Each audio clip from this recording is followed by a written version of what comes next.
Assalamualaikum warahmatullahi wabarakatuh. Kembali lagi di channel Ngaji Akhir Zaman. Di video kali ini kami akan membagikan ceramah Gus Bah yang membahas tentang jangan suka menyalahkan Nabi Adam, karena Nabi Adam juga memiliki banyak kebaikan. Untuk lebih jelasnya, mari kita simak videonya sama-sama.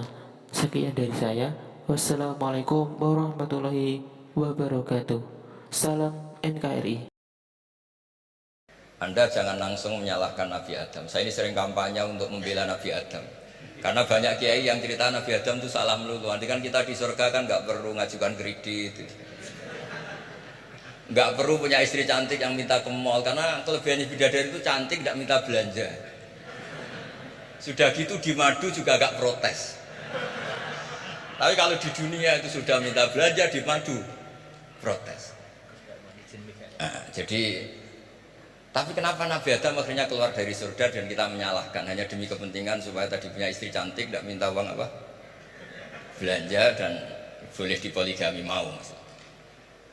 Di konstruksi ayat itu tidak ditampakkan, tapi semua ahli tafsir tahu. Misalnya fadallahuma bihurur, setan menipu Adam dan Hawa dengan curang. Hurur itu nipu. Jadi kalau ngaji nipu itu mulai dulu itu ya gurunya setan itu. Jadi Nabi Adam itu di surga dengan penuh limpahan anugerah. Buah apa saja ada, makanan apa saja ada, enggak bayar. Tempat mewah leg juga enggak bayar. Kalau Anda di hotel leg sedikit aja bayarnya minta ampun. Akhirnya setan tuh pura-pura nangis. Nangis terseduh-seduh. Akhirnya Nabi Adam menghampiri. Kenapa kamu nangis? Saya ini iba sama kamu, kasihan. Nikmat begini nikmat. Pada akhirnya Anda ini mati. Karena Anda manusia, pasti mati. Kasihan sudah senikmat ini kemudian Anda mati. Pura-pura nangis, jadi lama ya nangis, acting. Akhirnya Nabi Adam tanya, lalu solusinya gimana? Terus setan tinggal numpangi. Hal adulluka ala syajaratil khuldi wa mulkil la yafla. Kamu mau tak kasih vitamin makan pohon khuldi? Nanti kalau kamu makan itu terus abadi. Jadi terus setan Nabi Adam mulai ragu ya, tapi Allah melarang saya makan pohon khuldi itu, syajaratul khuldi itu. Kamu tidak usah cari tafsirnya, itu anggur, apa ketela, apa duren, itu namanya orang kurang penggawean. Itu gak penting. Ketika Allah tidak menjelaskan detail itu berarti detailnya itu tidak penting. Kamu sok penting nyari itu apa ya? Allah saja tidak menjelaskan, kok kamu yang manusia mau menjelaskan. Akhirnya Nabi Adam tanya, apa betul Allah itu melarang saya makan itu? Terus Allah cerita, wa qasamahuma inni lakuma laminan nasihin. Terus setan itu cerita, demi Allah saya tahu info terbaru bahwa sekarang nggak apa-apa. Jadi hukum terbaru itu. Singkat cerita Nabi Adam makan. Ketika makan, berarti setan salah karena menipu Nabi Adam, Adam salah karena makan pohon khuldi tadi. Apa yang terjadi? Allah manggil Nabi Adam. Adam, kenapa kamu makan itu? Bukankah pohon-pohon yang lain, buah-buah yang lain itu cukup? Kenapa kamu makan yang salah? Terus jawab Nabi Adam ini yang unik, yang kita harus bela Nabi Adam ila yaumil qiyamah. Wa izzatika ya Rabbi ma azunnu anna ahadan yahlifu bika kadiban. Demi kehormatanmu ya Allah, ketika engkau disebut oleh setan, saya tidak pernah mengira ada orang berani mencatut nama engkau kemudian dia bohong.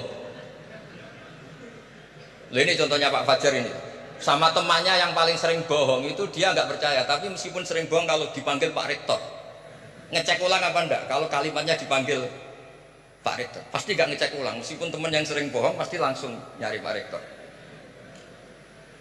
Saya misalnya sebagai murid Mbah Maimun punya teman yang sering bohong sekalipun, terus bilang Gus dipanggil Mbah Maimun, pastilah langsung ke sana karena disebut nama itu orang sudah tidak berpikir jelimet.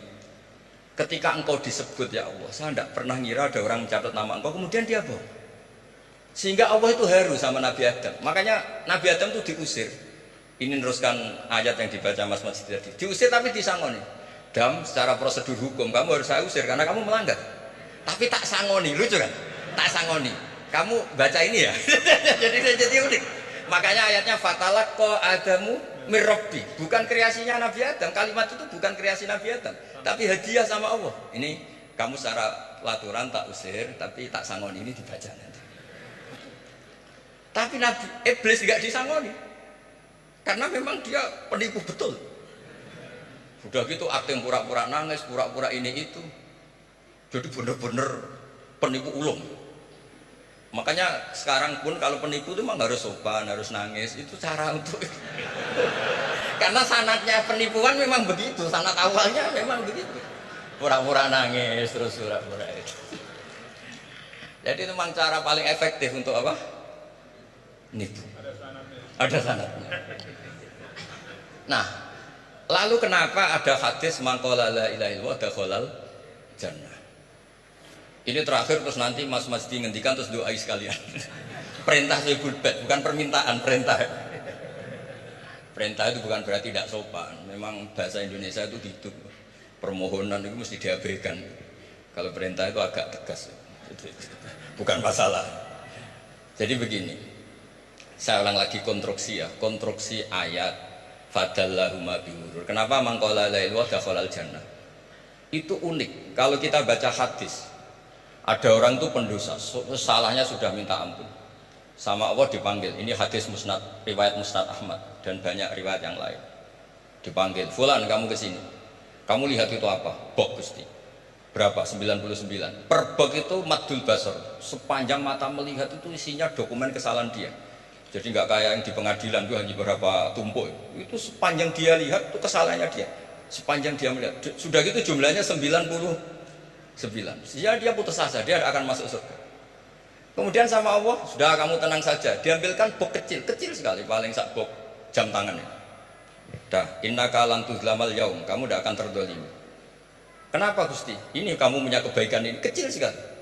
Ya apa efeknya Gusti? Kan nggak ngefek kesalahan seperti itu. Kemudian bandingannya hanya kebaikan sekecil itu. Dah kamu tenang aja. Setelah ditimbang, box 99 yang jumlahnya maddul basar kira-kira 3 kilo sama satu wadah jam kecil, ternyata setelah ditimbang itu menangnya 1 jam kecil karena isinya la ilaha illallah. Malaikat itu tidak berani. Kamu berani, ada namaku kemudian kamu abaikan. Saya dipanggil 1000 mahasiswa UII sama satu Pak Rektor, Pak Fajar. Kemana arahnya? Ke satu rektor apa ke 1000 mahasiswa yang manggil? Pak Rektor, kan ini urusan nasib. Nah ini cerita. Malaikat yang nimbang Pak Warsono itu diprovokasi sama malaikat yang lain. Kamu berani nggak mempertimbangkan kata Allah di situ? Wah ya tidak berani. Jadi disebut fala yasqulu ma'asmillahi ta'ala sayun, dibandingkan asma Allah itu tidak ada yang bisa mengungguli. Nah di sini terus para torekot, para apa konwiridan Allah, Allah, Allah. Tapi karena kita ini sekarang sudah tidak ngaji, malah tanya, gunanya apa sih menurut Allah Allah? Lu nyebut pengirannya orang-orang gunanya. Oh ini sedang nyebut Tuhannya, oh, kamu tanya gunanya apa? Kamu tak kasih uang aja tidak pernah tanya gunanya uang ini apa? Pas dijak wiridan tanya, gunanya apa sih? Oh dasar orang aneh. jadi logis.